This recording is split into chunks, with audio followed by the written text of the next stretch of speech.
Welcome to Desperately Seeking the 80s. I am Meg. I am Jessica, and Meg and I have been friends since 1982. We went through middle school and high school together here in New York City, where we still live. And where we podcast about New York City in the 80s. And I do rip from the headlines. And I do pop culture. So Jessica, I want to start today by giving a shout out to a fantastic true crime podcast, That's a Bad Sign. Love them. Aren't they amazing? Now, Totally. I started listening to Emily and Liz during quarantine, and they are so smart. They are so engaging, and I feel like we're good friends, even though I have never met them. And we have so much in common. Tell me more, Meg. Well, they're New Yorkers. They're childhood friends. Oh, my God. They love to tell each other stories. They're us. I know. No wonder We're fell in love. them. Now, they're younger. They're millennials. And they're podcasting in the East Village. Aren't we? No, we are not. Our branding is we're Gen X. Our reality is Gen X, not just our branding. I don't know how to break that one to you. Okay. But seriously, if you like what we're doing, then you're going to love That's a Bad Sign. It's a fantastic true crime podcast that drops on Thursday. Yay. And I also heard from another dear friend, Kathy. Kathy. Whose favorite movie is Valley Girl. You know what? That's very weird that doesn't surprise me. Okay. And it made me start thinking, actually, because what do you think Valley Girl, Fast Times at Ridgemont High, and Desperately Seeking Susan all have in common? Fast Times at Ridgemont High. Desperately Seeking... I don't know. All directed by women. Oh, for God's sake. Isn't that You know what? awesome? I have to go now because that should be so obvious to me. I'm ashamed. I think it says something. I mean, I they're think it all says just everything. such friggin' amazing movies with Add incredible Clueless storytelling. to the and that, bunch. And that we love them. I think that's Yes. not a coincidence. I agree. Well, huzzah to Kathy. Right. And can you name those three women directors? Susan Seidelman. Mm-hmm. Amy Heckerling. I'm not finished. Oh, sorry. What the hell, man? You asked a quiz. Okay, fine. You know what? Just tell them. I can't. And Martha Coolidge. Happy now? Don't be cranky at me. Mercury is in retrograde. We have I'm to be not very cranky. ginger with each other. I love you, Meg. All right. Ready for your engagement question? No, I already failed a question today.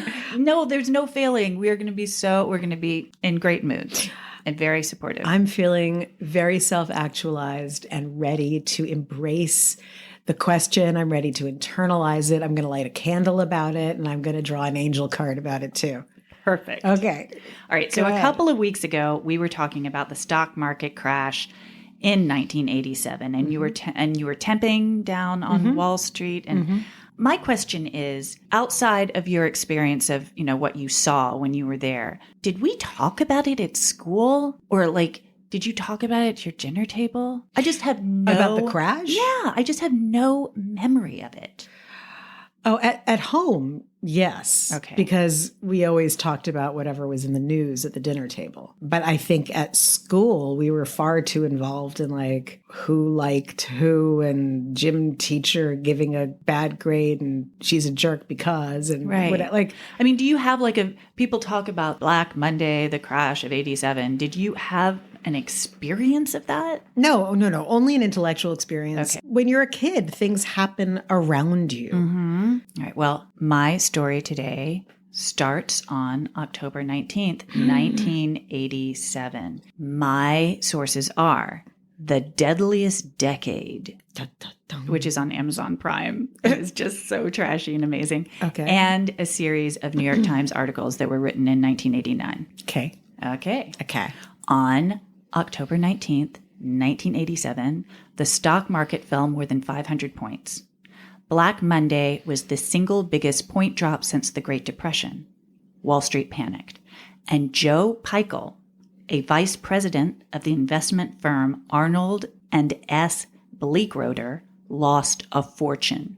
His wife, Diane, was working as an executive assistant at Harper's Magazine, and she was at work and she broke down in sobs at her office that week. She told her coworker, Anne, that she and her husband Joe would be forced to sell their house in Amagansett. And as it turned out, that wasn't the only thing upsetting Diane. Nice segue. I'm hooked. What happens next? Well, back in 1978, she had met Joe in an AA meeting on Perry Street in Greenwich Village. He was 43, recently divorced, and well established in his career, managing $80 million a year in assets, for which he got a 10% commission. Not bad. No. Diane was single, 35, and a little tired of the New York City nightlife. She grew up in South Bend, Indiana, majored in English at Mount Holyoke, and moved to New York to be a writer. Joe Pikul swept her off her feet, and they were married within the year. And on paper, everything looked great.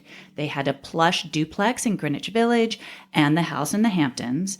They had maids and drivers and 2 tow-headed children, Claudia and Blake, named after the characters from Dynasty. Are you kidding me right now? No, I am not.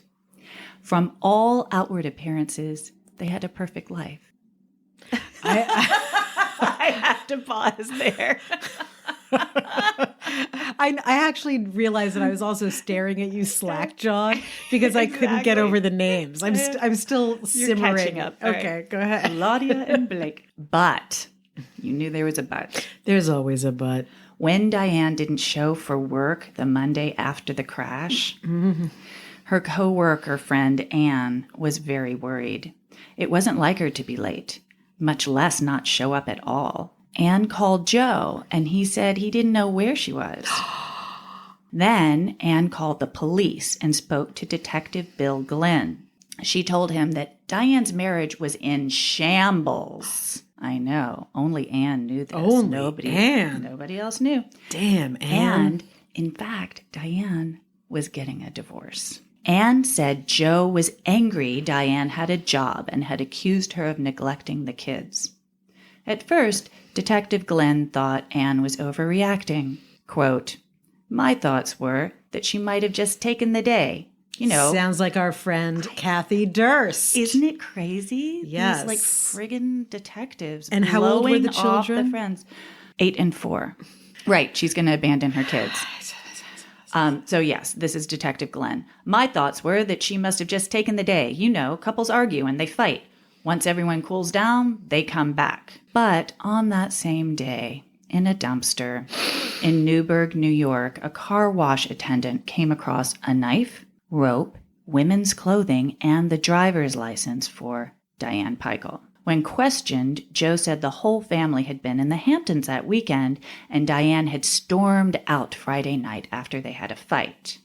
By the way, the police were like, "Did she get a cab? What do you mean she stormed out? Did she take a car? Did someone pick her up?" And he said, "No, she just left." Like, and He's went not a good where? liar. Come on. Wait. So where was this dumpster? In Newburgh, New York. And that is close to... It's between the Hamptons and Hamptons Massachusetts. adjacent. Okay, Yeah. got it. Okay. Joe said he had found a condom under the bed and accused her of having an affair, and he hadn't seen her since. When the police searched the Hamptons home, they found blood on the kitchen floor. And when they searched the small apartment Joe kept near his Wall Street office, they found women's underwear, very large underwear, No. and sex toys. Is he Dursting again? Is there a Durst? Is there a women's clothing thing going on? Oh my God, these men. Go ahead. Then, on Wednesday, 2 days after she was reported missing, highway crews on the New York State Thruway found Diane's body, wrapped in a tarp and tossed in a drainage ditch. Her wrists and ankles were bound in cord, and there were marks around her neck. She was also covered in bruises from a severe beating. So the police brought Joe in for questioning, and they strip searched him. And to their surprise, and not to your surprise Not to mine, at one all, tiny bit. Joe was wearing women's panties and a bra under his Brooks Brothers suit. As one does. Joe then admits that Diane had discovered his penchant for wearing women's underwear. In fact, she had discovered videotapes Joe had made of himself dancing in lingerie to Tina Turner as his alter ego, Chloe. That's so Buffalo Bill. I have seen the videos, Jessica. You have? I have.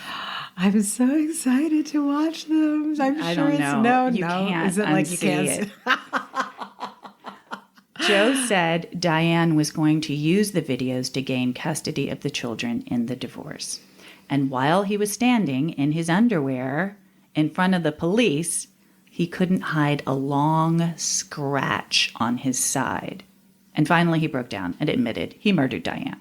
But he claimed he strangled her in self-defense, because that's a thing. Give me a break. Then he loaded her body. Did he also beat her senseless with like nickels in a sock out of self-defense? Yeah, I mean, obviously, it's funny because, it's not funny, it's horrible. But I feel like I've read this before, this whole excuse of I strangled her because she was attacking me. And when it actually takes like multiple minutes to strangle somebody. Well, there is a case that we both know about. Yes. All right. We'll that's get for there. our very special episode. That's a very special episode. Right. Continue. So then he loaded her body into the back of his station wagon and drove with his children seated just in front of their mother's dead body to a hardware store and bought tarp, rope, and a lot of ice.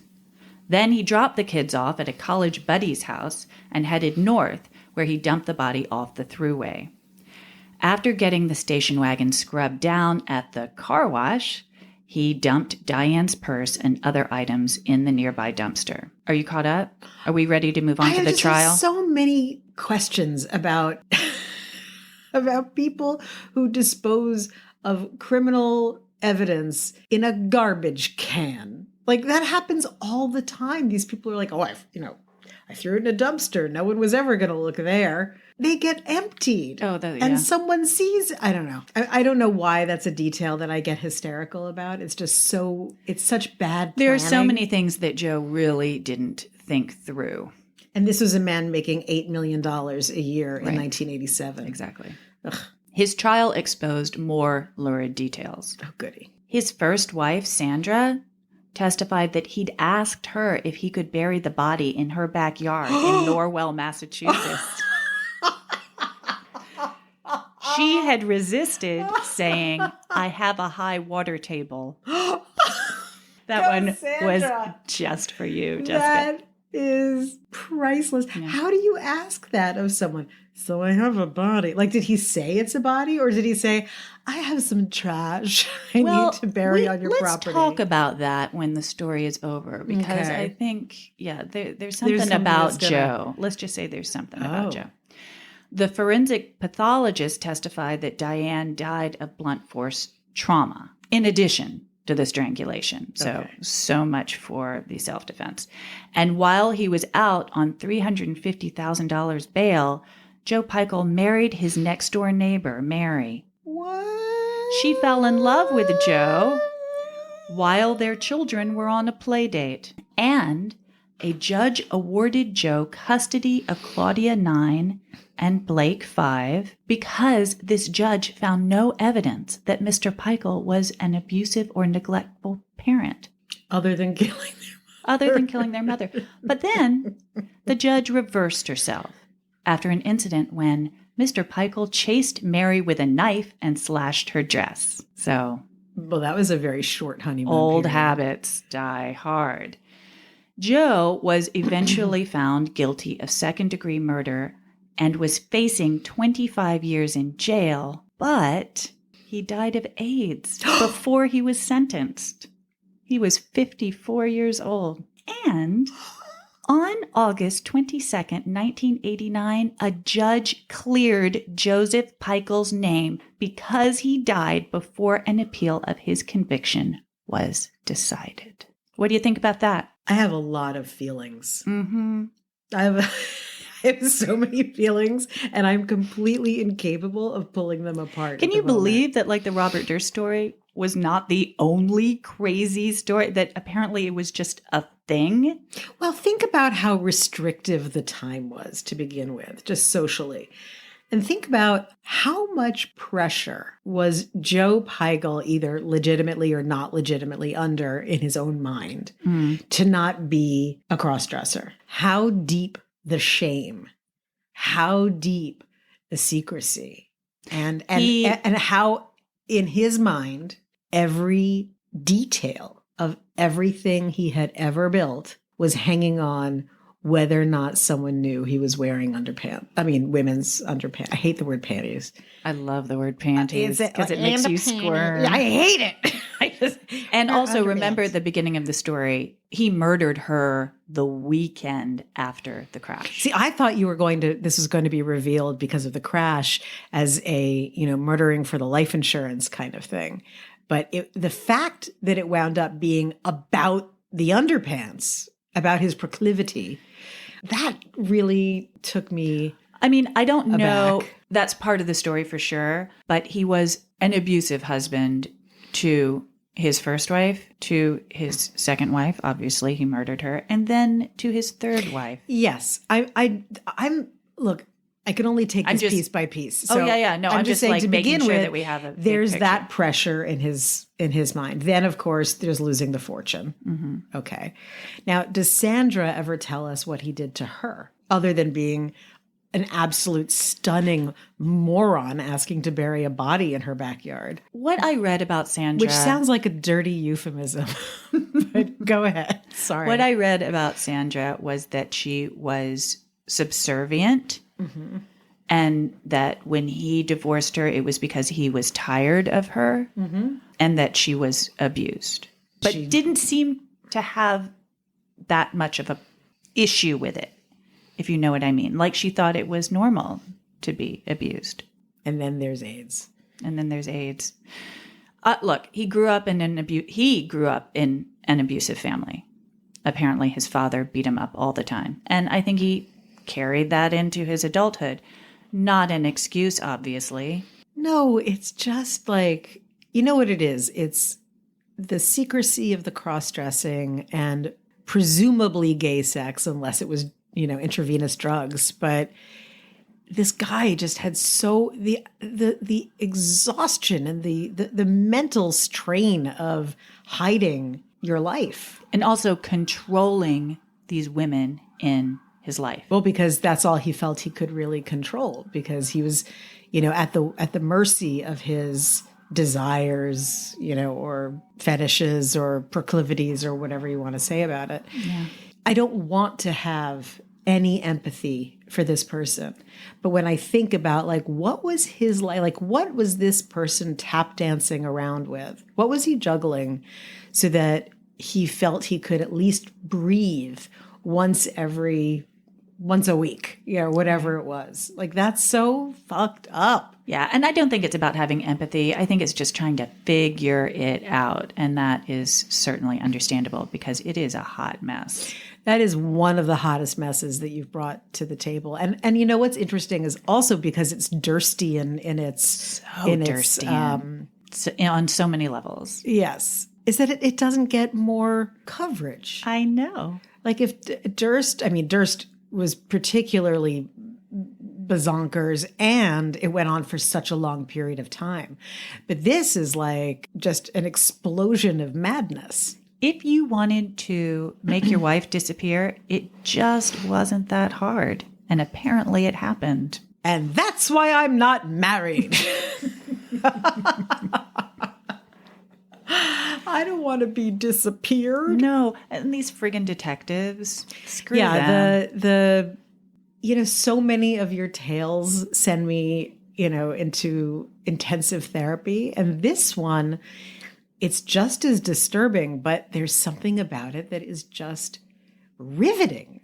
I will be thinking about this. And I know I should not get hung up on this, but the detail of the kids' names, it's so interesting because it's who names their children after aspirational soap opera people who are, by the way, not good people in the soap opera? What? And it opens the door to a bit of speculation about what Diane was like, sure, and what was going on with her, which has absolutely no bearing on whether or not she should have been dispatched in the way that she was. But she doesn't have a voice in this at all. We don't get to know her And so that's the only detail that I can cling to is the way she named her kid. You've got too much money that's not even real money because it can disappear in a heartbeat. You've got a value system that is dependent on that life. And then you've got an asshole husband who you're not leaving because The life. Or maybe that wasn't why she wasn't leaving. Maybe it was she thought he was going to kill her. With the abuse. Who knows? There's so many different things that it could be. Ugh, poor Diane. Poor Diane. That's a terrible story, but fascinating. And I must admit, it's another one that I've really enjoyed. Jessica, usually I might peek and see if you've got some books lying there or other research materials. And today I didn't see anything. So I really have absolutely no idea what you're going to talk about. Well, one of our loyal listeners, Mark. Yes. He sent me an article and he thought that it might be useful. Okay. But it wound up and so it was, thank you, Mark. But it also wound up being useful in a way that I didn't expect. And I know that he most likely did not expect, but who knows, maybe. I don't know. He's a very smart man. I'm going to start with two things. One statement and one question. The statement is, yet again, our topics crossover. Yes. And beyond the fact that it's just the 80s, this one's a little more connected. But here's my engagement question for you. If I woke you up in the middle of the night, shook you awake, and said, who's the mayor of New York to you? Who's Ed that Koch. person? Yes. So we're going to talk about Ed Koch today. Okay. Is it from the article this week? Yes. Which I have been saving. So this is great. I have not read it. Okay. So for those of you who are not us, who did not grow up in New York in the 70s and 80s, Ed Koch was a really, really big deal as a mayor. He was a roll up the shirt sleeves, get in with the people, go to subway stations and shake hands and say his classic line, how am I doing? He really wanted to know. Huge personality. Huge, a very tall man, also like a very big physical presence and very big personality and quintessentially New York. Remember all those I Love New York ads? Yeah. In one of the many versions, they had Ed Koch eating a hot dog. Like, I can't think of anything more New York than Ed Koch eating, a cart hot dog. And he was well respected. He was known to be capable and smart. And he took over the city when it was Fear City and an absolute dump. And he was part of what pulled it out. And I would say he had the reputation for not censoring himself. Not at all. Not censoring himself. He was very authentic. Yeah. And there's something about that whether you agreed with him or not, you trusted. Yes. You knew that it wasn't going to be a line. You weren't going to get a line. He wasn't slick. Correct. Oh my God. No, he was not slick, but he was brilliant and savvy. When I read the article that was in the New York Times last week, it made me think about a lot of things. And the article in the Times was about Ed Koch, who was notoriously a bachelor, about him being gay. It's confirmed. I'm not going to get into the article's details. Okay. I'm just going to say that because I know you want to read it, and I think that people should read it. Like, go read the article. But the only way, in my opinion, you have a total confirmation is if Ed rises from the dead and makes a proclamation. So, fair enough. But the people who were closest in his life opened up and told stories about it and how it was really a struggle for him and how he had to make the decision not to have a relationship for most of his adult life. Wow. And that his only regret in his old age was never having had a partner or a companion. Wow. And he was set up on a few dates and whatever things, with men here and there, but he never really found his person. And so I was thinking about this. The world has changed a lot. I was thinking about how young people today might read that article and think, what a coward, especially because he was the mayor during the AIDS crisis. Yeah. And there were a lot of people who were really pissed off because it was sort of, if you were in New York City, I guess it was an open secret that he was gay. Like, he lived in the West Village. You know, he was a single man. What I have read, not this article in particular, but that he intentionally kept a distance, or his people told him that he shouldn't address the AIDS crisis because it might blow up his identity issues. And he did not ignore it entirely by any stretch of the imagination. He was not a Ronald Reagan. I mean, his city was blowing up. Like, he was definitely doing things, but not enough for the activists in the city. In fact, one thing I read in that article, or was it I think it was in the New Yorker. I read an article in the New Yorker about this too. He lived in the same building as Larry Kramer.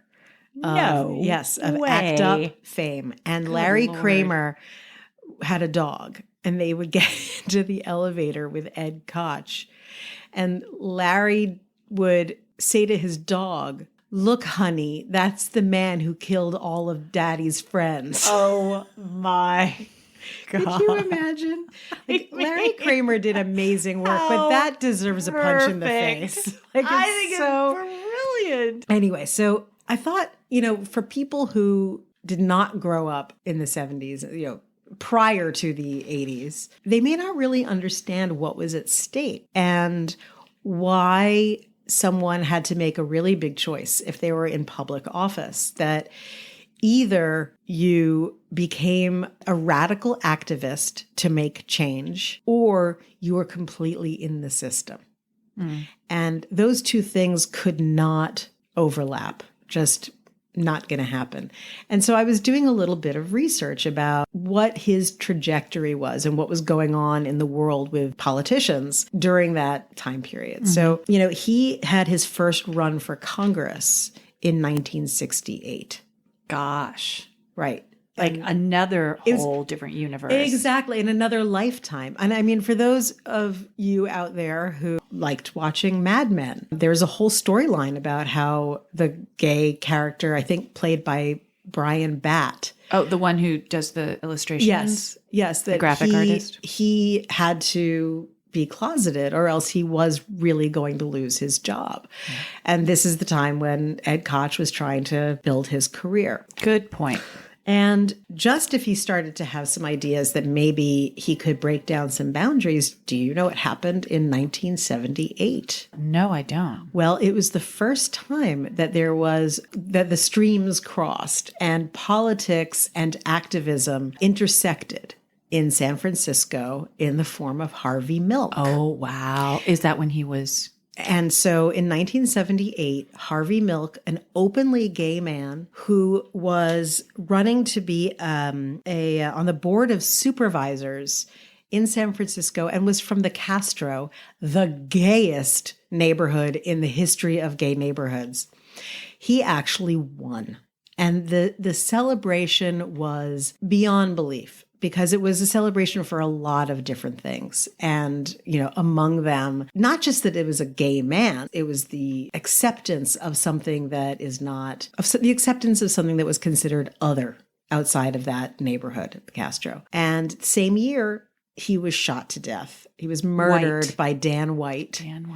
Who got off with the Twinkie defense. With the Twinkie defense, the very famous Twinkie defense, which was, for those of you who do not know it, his lawyer successfully argued that Dan White's brain was undernourished and malfunctioning because he ate so many Twinkies and junk food. And that caused him and that brain damage caused him to murder Harvey Milk. And just so you get an understanding of what the real climate was, that was enough to get Dan White off.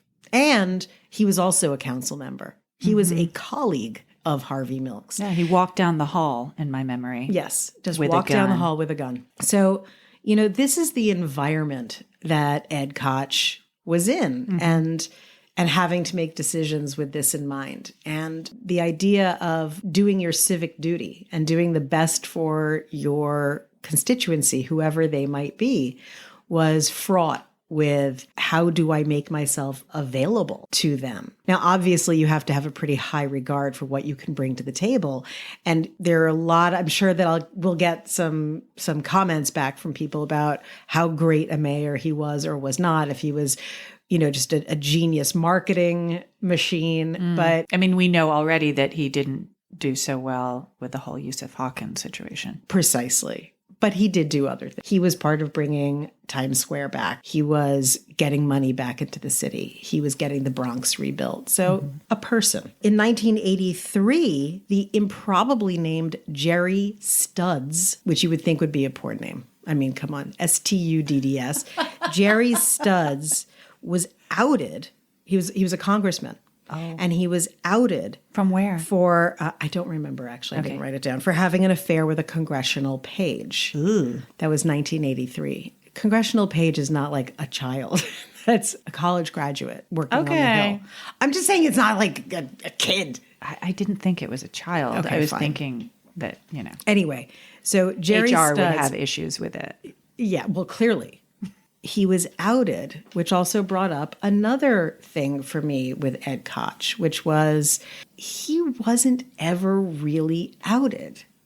No one did it. His circle was so trusted and so tightly knit around him that the people who had actual dirt never said a thing. Wow. He did have a sort of beard relationship with former Miss America, Bess Meyerson, who wound up having her own legal scandals. But she was his arm candy for every event, and they were very, very good friends. A listener actually wanted us to cover the Bess Meyerson Ed Koch situation, which I was going to do next week. Oh, but well, now I'm just touching on it now, so I'm going to pass the torch over because I'm just mentioning that maybe I won't do it next week, but we will definitely do it. He went through the same motions that other gay men who had some public profile did, but still no one did anything. That is interesting. Which is fascinating. And think about what that loyalty is and what that friendship was. Because he must have had was. political enemies who knew it,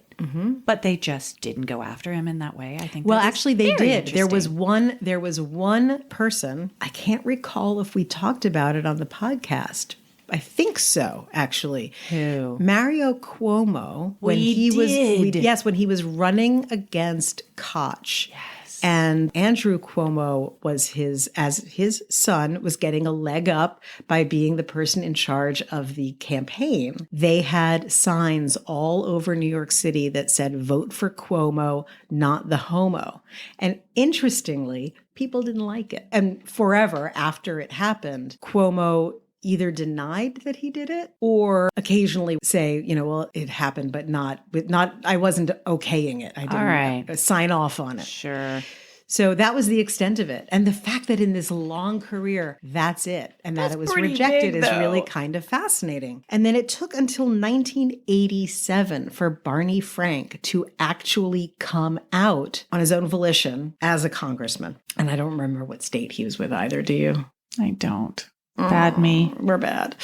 Anyway, so think about that. So Ed Koch, from 1968 to almost 1988, that's 20 years of having to make a hard choice and making that choice to serve the city. The crossover, have I already mentioned what the crossover is here from yours? I was interested when you were talking about the nutbag. What's his name? Joe Pikul. Joe Pikul. And that we were discussing that the pressure he was under to keep his sex life and his fetish under wraps could be enough to send him into a murderous range. It's a little much, but clearly it was an issue for him. And imagine, so Ed Koch, if he had lived a full life or tried to, the pressure would have killed him. And I think that's another interesting thing, that it's not just the public perception, it's the rigors of leading a double life can kill you, can send you over the edge. But so anyway, I was going back to why I was sort of musing over Ed Koch and his life and how he made the choices that he did, and thinking about what would younger people today think about this. And I thought, revisionist history is so toxic. And making comments about him and statements. And this article in the New York Times, I think, did sort of a decent job with him, but there were still a lot of digs about the choice that he made. I was like, well, we cannot judge that from this perspective that we have We're right in a now. different world than Right. he And was in. to go back to Larry Kramer. Larry Kramer was the one who really spearheaded outing people. Remember?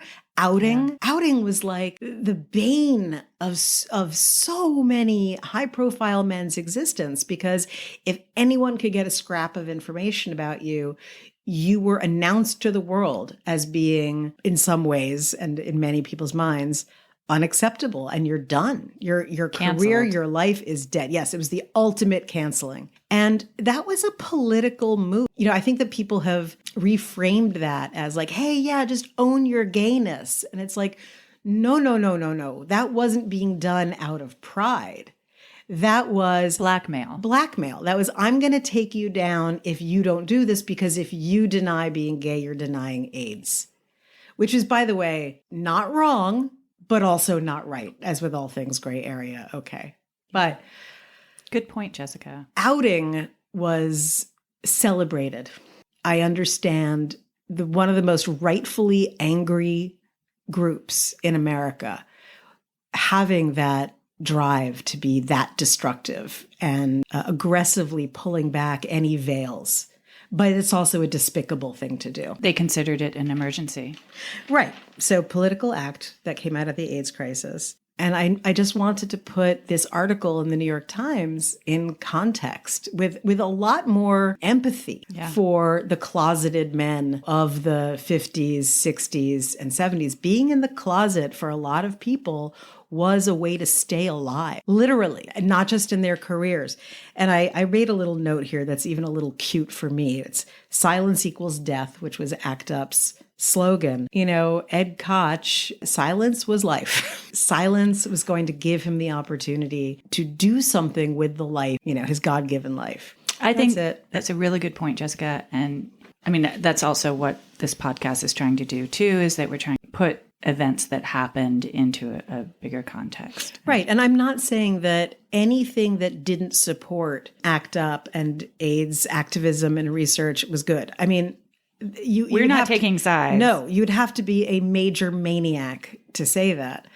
I'm just saying that the loudest and splashiest stuff is what people remember. Well, I forgot what movie this is from, but, you know, all those people living lives of quiet desperation were doing it for a reason. It wasn't laziness, and it wasn't necessarily cowardice. And to have basically on your deathbed, your biggest regret being not having love, that illustrates, like, that was a really, really important and big choice that he made with his eyes open. Ed Koch will definitely come back in many stories, and we're going to hear about different sides of him in different situations.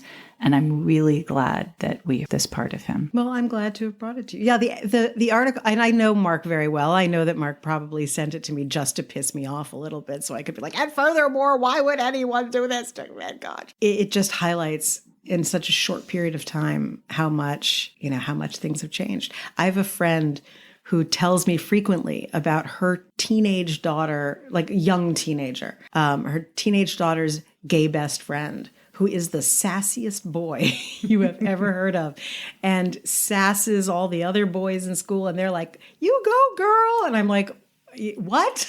What is happening in the world? That was not my experience in high school. No.